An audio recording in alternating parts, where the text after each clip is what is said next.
ਸਾਰਿਆਂ ਦਾ ਬਹੁਤ-ਬਹੁਤ ਸਵਾਗਤ ਹੈ। ਅੱਜ ਆਪਾਂ ਇੱਕ ਬਹੁਤ ਹੀ ਦਿਲਚਸਪ ਵਿਸ਼ੇ ਤੇ ਗੱਲ ਕਰਨ ਵਾਲੇ ਹਾਂ। ਸਾਡੇ ਆਲੇ-ਦੁਆਲੇ ਮੌਜੂਦ ਅਜਿਹੀਆਂ ਆਮ ਮਸ਼ੀਨਾਂ ਬਾਰੇ ਜਿਨ੍ਹਾਂ ਦਾ ਕੰਮਕਾਜ ਸੱਚਮੁੱਚ ਹੈਰਾਨ ਕਰ ਦੇਣ ਵਾਲਾ ਹੈ। ਆਮ ਤੌਰ ਤੇ ਜਦੋਂ ਵੀ ਕੰਪਿਊਟਰ ਸ਼ਬਦ ਕੰਨਾਂ ਵਿੱਚ ਪੈਂਦਾ ਹੈ ਤਾਂ ਦਿਮਾਗ ਵਿੱਚ ਇੱਕ ਸਕਰੀਨ, ਕੀਬੋਰਡ ਜਾਂ ਫਿਰ ਸਮਾਰਟਫੋਨ ਆਉਂਦਾ ਹੈ ਨਾ? ਪਰ ਜ਼ਰਾ ਸੋਚੋ, ਕੀ ਹੋਵੇ ਜੇਕਰ ਇਹ ਦੱਸਿਆ ਜਾਵੇ ਕਿ ਕੰਪਿਊਟਰਾਂ ਦਾ ਇੱਕ ਅਜਿਹਾ ਰੂਪ ਵੀ ਹੈ ਜੋ ਸਕਰੀਨਾਂ ਦੇ ਪਿੱਛੇ ਨਹੀਂ, ਬਲਕਿ ਬਿਲਕੁਲ ਸਾਡੇ ਸਾਹਮਣੇ, ਸਾਡੇ ਰੋਜ਼ਾਨਾ ਜੀਵਨ ਦਾ ਹਿੱਸਾ ਬਣ ਕੇ ਕੰਮ ਕਰ ਰਿਹਾ ਹੈ। ਅੱਜ ਆਪਾਂ ਇਨ੍ਹਾਂ ਹੀ ਛੁਪੇ ਹੋਏ ਕੰਪਿਊਟਰਾਂ ਦੇ ਭੇਦ ਖੋਲਾਂਗੇ। ठीक है, आओ इस विच डूंघाई नाल जाइए। आजकल एक बहुत ही आम धारणा बन चुकी है कि हर कंप्यूटर सिर्फ 0 और 1 ਦੀ ਭਾਸ਼ਾ ਵਿੱਚ ਹੀ ਕੰਮ ਕਰਦਾ ਹੈ, ਜਿਸ ਨੂੰ ਆਪਾਂ ਡਿਜੀਟਲ ਕੋਡ ਕਹਿੰਦੇ ਹਾਂ। ਪਰ ਸਾਹਮਣੇ ਦਿੱਤਾ ਗਿਆ ਸਵਾਲ ਸਾਨੂੰ ਸੋਚਣ ਤੇ ਮਜਬੂਰ ਕਰਦਾ ਹੈ ਕਿ ਸੱਚਮੁੱਚ ਸਾਰੀ ਦੁਨੀਆ ਦੀ ਗਣਨਾ ਸਿਰਫ ਇਹਨਾਂ 2 ਅੰਕਾਂ ਤੇ ਹੀ ਟਿਕੀ ਹੋਈ ਹੈ? ਜਵਾਬ ਹੈ ਬਿਲਕੁਲ ਨਹੀਂ। ਗਣਨਾ ਕਰਨ ਦਾ ਇੱਕ ਹੋਰ ਵੀ ਤਰੀਕਾ ਹੈ ਜੋ 0 ਅਤੇ 1 ਦੀਆਂ ਹੱਦਾਂ ਤੋਂ ਬਿਲਕੁਲ ਬਾਹਰ ਹੈ ਅਤੇ ਸਾਡੀ ਅਸਲ ਭੌਤਿਕ ਦੁਨੀਆ ਦੇ ਬਹੁਤ ਨੇੜੇ ਹੈ। ਆਓ ਦੇਖੀਏ ਇਹ ਆਪਸ ਵਿੱਚ ਕਿਵੇਂ ਜੁੜਦਾ ਹੈ। ਤਾਂ ਫਿਰ ਆਪਾਂ ਪਹਿਲੇ ਭਾਗ ਤੋਂ ਸ਼ੁਰੂਆਤ ਕਰਦੇ ਹਾਂ। ਆਖਿਰ ਇਹ ਐਨਾਲੌਗ ਕੰਪਿਊਟਰ ਹੁੰਦਾ ਕੀ ਹੈ?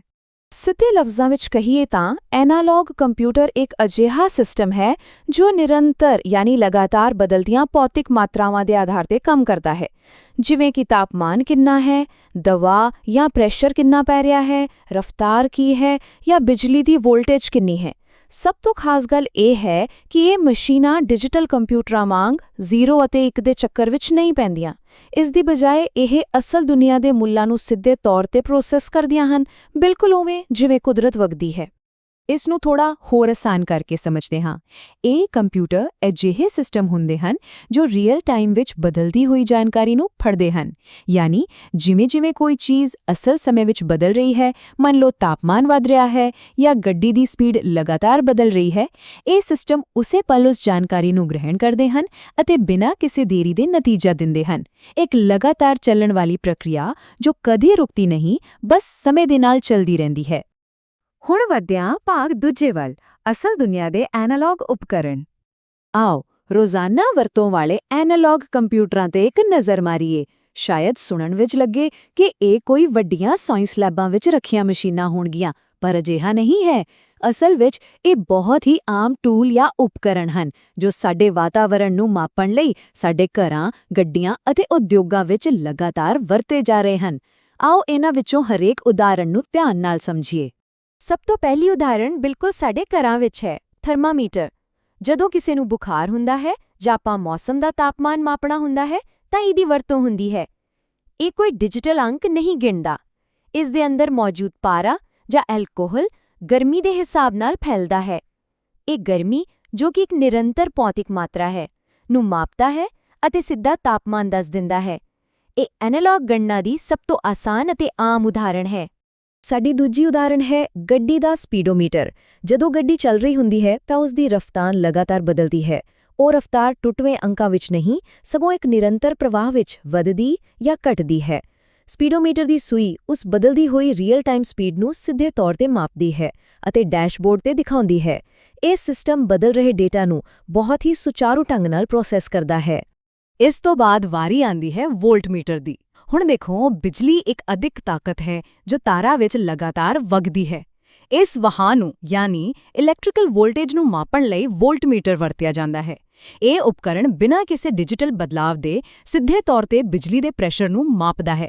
ਇਹ ਸਾਬਿਤ ਕਰਦਾ ਹੈ ਕਿ ਕਿਵੇਂ ਇੱਕ ਅਦਿੱਖ ਤਾਕਤ ਨੂੰ ਵੀ ਬਿਲਕੁਲ ਸਹੀ ਐਨਾਲੌਗ ਤਰੀਕੇ ਨਾਲ ਗਿਣਿਆ ਜਾ ਸਕਦਾ ਹੈ। ਹੁਣ ਇਸ ਸਲਾਈਡ ਤੇ ਜੋ ਸਭ ਤੋਂ ਦਿਲਚਸਪ ਚੀਜ਼ ਹੈ ਉਹ ਹੈ ਇਹ ਸੀਸਮੋਗ੍ਰਾਫ। ਇਹ ਮਸ਼ੀਨ ਭੂਚਾਲ ਨੂੰ ਰਿਕਾਰਡ ਕਰਦੀ ਹੈ। ਜਦੋਂ ਧਰਤੀ ਕੰਬਦੀ ਹੈ ਤਾਂ ਉਹ ਕੰਬਣੀ ਸਾਨੂੰ ਕੋਈ 0 ਜਾਂ 1 ਦਾ ਸਿਗਨਲ ਨਹੀਂ ਦਿੰਦੀ। ਉਹ ਧਰਤੀ ਦੀਆਂ ਅਸਲ ਨਿਰੰਤਰ ਭੌਤਿਕ ਗਤੀਵਿਧੀਆਂ ਹੁੰਦੀਆਂ ਹਨ। ਸੀਸਮੋਗ੍ਰਾਫ ਇਹਨਾਂ ਲਹਿਰਾਂ ਨੂੰ ਕਾਗਜ਼ ਤੇ ਲਗਾਤਾਰ ਇੱਕ ਗ੍ਰਾਫ ਵਾਂਗ ਉਲੀਕਦਾ ਰਹਿੰਦਾ ਹੈ। ਇਹ ਕੁਦਰਤ ਦੇ ਸਭ ਤੋਂ ਵੱਡੇ ਬਦਲਾਵਾਂ ਨੂੰ ਰੀਅਲ ਟਾਈਮ ਵਿੱਚ ਟਰੈਕ ਕਰਨ ਦਾ ਇੱਕ ਬਿਹਤਰੀਨ ਨਮੂਨਾ ਹੈ।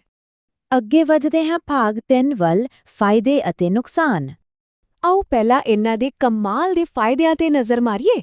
ਐਨਾਲੌਗ ਕੰਪਿਊਟਰ ਕੰਟੀਨਿਊਅਸ ਜਾਂ ਨਿਰੰਤਰ ਡੇਟਾ ਤੇ ਬਹੁਤ ਹੀ ਨਿਰਵਿਘਨ ਕੰਮ ਕਰਦੇ ਹਨ ਅਤੇ ਇਹਨਾਂ ਦੀ ਗਣਨਾ ਕਰਨ ਦੀ ਸਪੀਡ ਬਹੁਤ ਹੀ ਜ਼ਿਆਦਾ ਤੇਜ਼ ਹੁੰਦੀ ਹੈ। ਕਿਉਂਕਿ ਇਹ ਸਿੱਧੇ ਅਸਲ ਦੁਨੀਆ ਦੇ ਮੁੱਲਾਂ ਨਾਲ ਜੁੜੇ ਹੁੰਦੇ ਹਨ, ਇਸ ਲਈ ਇਹ ਅਸਲ ਦੁਨੀਆ ਦੀਆਂ ਸਮੱਸਿਆਵਾਂ ਨੂੰ ਸੁਲਝਾਉਣ ਲਈ ਪੂਰੀ ਤਰ੍ਹਾਂ ਢੁਕਵੇਂ ਹਨ। ਇੱਥੋਂ ਤੱਕ ਕਿ ਇਹ ਗੁੰਝਲਦਾਰ ਤੋਂ ਗੁੰਝਲਦਾਰ ਸਮੀਕਰਨਾਂ ਨੂੰ ਵੀ ਸੈਕਿੰਡਾਂ ਵਿੱਚ ਹੱਲ ਕਰ ਦਿੰਦੇ ਹਨ। ਇਸੇ ਕਰਕੇ ਰੀਅਲ ਟਾਈਮ ਸਿਸਟਮਾਂ ਵਿੱਚ ਜਿੱਥੇ ਇੱਕ ਪਲ ਦੀ ਵੀ ਦੇਰੀ ਨਹੀਂ ਚੱਲ ਸਕਦੀ, ਉੱਥੇ ਇਹਨਾਂ ਦਾ ਕੋਈ ਮੁਕਾਬਲਾ ਨਹੀਂ। ਖੈਰ, ਹਰ ਚੀਜ਼ ਦੇ ਦੋ ਪਹਿਲੂ ਹੁੰਦੇ ਹਨ।